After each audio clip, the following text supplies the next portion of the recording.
Welcome back. Our topic this week is visits. So we're going to go down the line and share what that experience was like for each of these ladies. Angie, we'll start with you. What were visits like for you?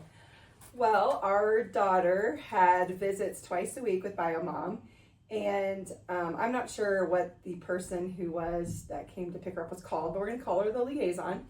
The liaison would come and get her and take her to mom, and she would do supervised visits with her twice a week. I forget how long they usually lasted, if they were an hour or a couple hours or something like that. So with that though, there were times where she would come home, like she would go to her visit and come home like 20 minutes later. Oh. So she didn't stay for the whole time. So either mom wasn't at home or she canceled the visit or something like that. So it was hard to plan things whenever she was gone on her visits, because I had to be available if she needed to come back home. Yeah.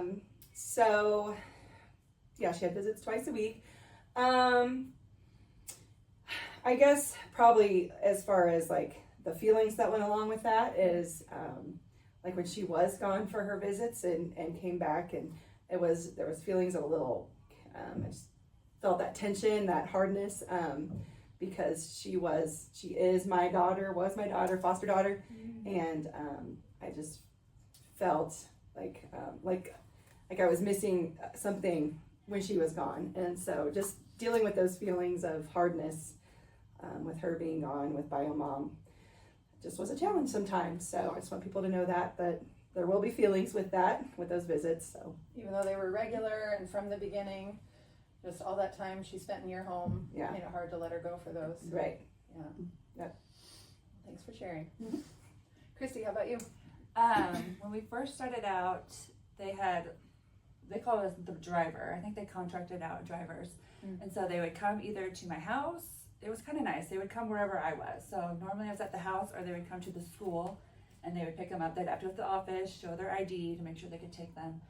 But I mean, if I was at a friend's house, they would offer to come there, and then drop off too. They would just say, "Where are you?" And they would offer to drop them off wherever they were. So that was really nice. But I mean, usually I was home. And then my kids, their parents lived 45 minutes away. So they would get in the car, drive 45 minutes, and then they had 2-hour visits. Oh, wow. So they were gone for like Chunk 4 of time. hours. Yeah. And then they would visit their mom at their house. They started that. And then stuff would happen, and then they'd have to go to the GCFS office, and then they'd have to do their visits there. So, I mean, it was a small room. There wasn't a whole lot to do, so that kind of stunk. They were kind of confined in this little spot. Before, they encouraged mom to like take them to the mall or do something fun with them. So they can do something fun with them on their visits. They don't just have to stay at home and hang out. So I thought that was cool. So mom did that like twice. But when they got moved to the office, then it was different. The driver was the supervisor at the house, and then when they got moved to the office, it was sometimes the driver, sometimes the social worker. So it differed who would supervise that. Yeah, and then my big thing I had was the tension between my birth kids and the foster kids, because when they came home, it was like Christmas. Like they had gifts, they had food, they had drinks every time. And so my kids are like the same age, so they didn't understand like how come they get presents all the time and I don't. So I really had to work through that with them, which I wasn't expecting. I asked them one time, I was like, is there anything you want to do fun, since they get to go do something fun? And they wanted to do cookie dough Mondays. So I let them eat cookie dough every Monday, and they were happy with that. So Whatever works. they were like, they would come home and they were like, that's fine, I got cookie dough. So I mean, silly, but I mean that works. That works with your kids or whatever, because you'll probably have that. Why do they get all the toys? Why do they get all that stuff and I don't? Yeah. And I did have to work with the foster kids too, because they would come home and they would kind of be like, this is mine and don't touch it. And they had that kind of attitude, which I kind of had to work through them with that too, which I wasn't expecting. So there was that came with it. But other than The aftermath of the visit yes, was a thing. yes. All right, how about you, Lorraine? So we we did visits over the course of 3 years, so they changed throughout the whole time period. There were times where it was a once a month visit, and mom and dad were not together, so we had separate visits with both. So if it was once a month, it was twice a month from our point of view, and then it would move to every 2 weeks, and then it went to weekly to multiple times a week with each Times 2. parent, right, times 2, which got intense there when it was 4 visits a week. Yeah. Just on our schedules, because you have to be available or at least reachable for them to meet you wherever you're at to pick up and drop off. And then there were times that they didn't have a driver, and since mine was family, they would just ask, can they just come to your house, or can you just go there? And so there were times that I was the supervisor Oh, wow. on the supervised visits, and sometimes visits were also exchanged for birthdays because of this as well.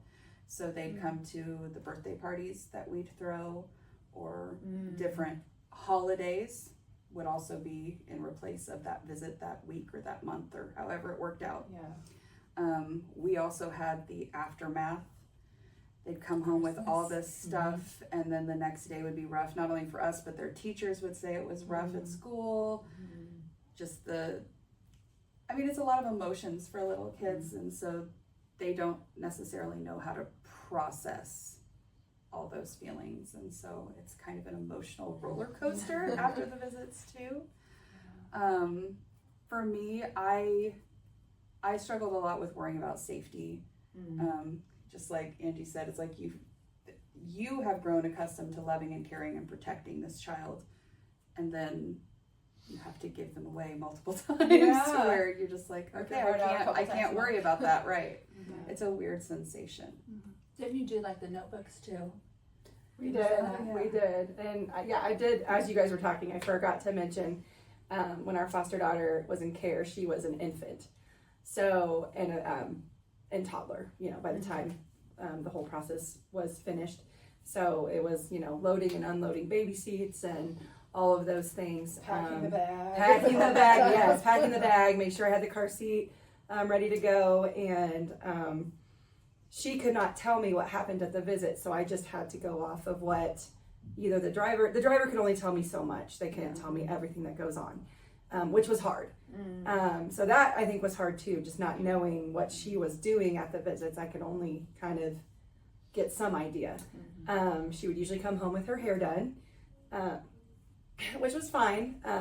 But sometimes if I had done her hair, she would take it out and do her own style of hair, and it was fine, whatever. So yeah, my situation was a little different because I didn't have a child that could express to me what was going on during the visit. So I did forget to mention that as you guys were talking. Another layer. Another layer. Another thing I forgot too that I had to work through too is I had a few times where mom would tell the kids that they're coming home soon. So they would come home and they would be really excited because mom said we're coming home soon, and then I'd have to have those conversations. So if that ever happens, I always just had to tell my the social worker, that was happening, and then she would have to reach out to mom and have to talk to her and say maybe don't say that to them. So that was also another thing I had to work through too.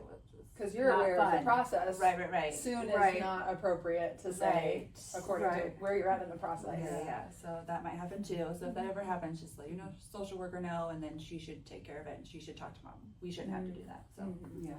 We had the same thing where he'd come home and have been told that he's going to be home this weekend or something like that, and it's not the case. Or we also had people not show up for visits too, and so we learned to don't tell the kids that they're going on a visit until it actually happens, so that way they don't feel let down in any way, because I know things come up with parents and stuff, but when they depend on, especially when it's once a month or something like that, they really depend on that celebration or Christmas type experience, and then when it doesn't happen, they're extremely let down. that's good too. Makes sense.